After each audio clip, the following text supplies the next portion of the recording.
السلام علیکم، مشہود خان چینل میں سب کو خوش آمدید۔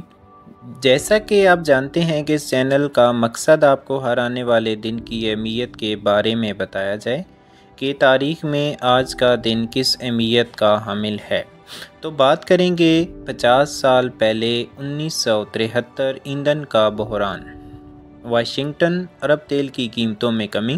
پینٹاگون نے کہا کہ سپلائی نے امریکی فوج کو اس کے تقریباً نصف پیٹرولیم سپلائز سے انکار کر دیا ہے اور اسے ہر شہری کو استعمال کرنے والوں پر ترجیح دیتے ہوئے تھوڑا سا استعمال شدہ ایکٹ شروع کرنے پر مجبور کر دیا ہے۔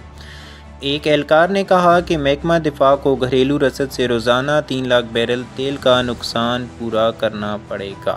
دریں اثنا وائٹ ہاؤس نے 16 نومبر 1973 کو اعلان کیا کہ صدر نکسن کا خصوصی بوئنگ 707 اسپریٹ آف 76 پیٹرول کو بچانے کے لیے اپنی رفتار کو 475 میل فی گھنٹہ تک کم کرے گا اور ایک اچھی مثال قائم کرے گا۔ دریں اثنا برسلز میں امریکی وزیر زراعت نے کل کہا کہ تیل کی پابندی کے بدلے میں عرب ممالک کو خوراک کی ترسیل روکنا امریکہ کے لیے مکمل طور پر ناقابل عمل ہوگا۔ عربوں کو ہماری خوراک کی ترسیل زیادہ نہیں ہے اور سوویت یونین کونسل کسی بھی کمی کو پورا کر سکتا ہے۔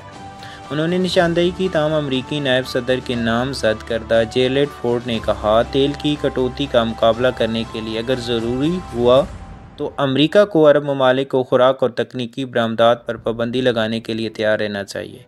مسٹر فورڈ نے کہا اگر مسٹر چپس نیچے ہیں اور دوسری طرف تعاون نہیں کرتا ہے تو ہم اپنے اثاثے بغیر کسی پیش رفت کے نہیں دے سکتے۔ Thanks for watching Mashhood Khan channel.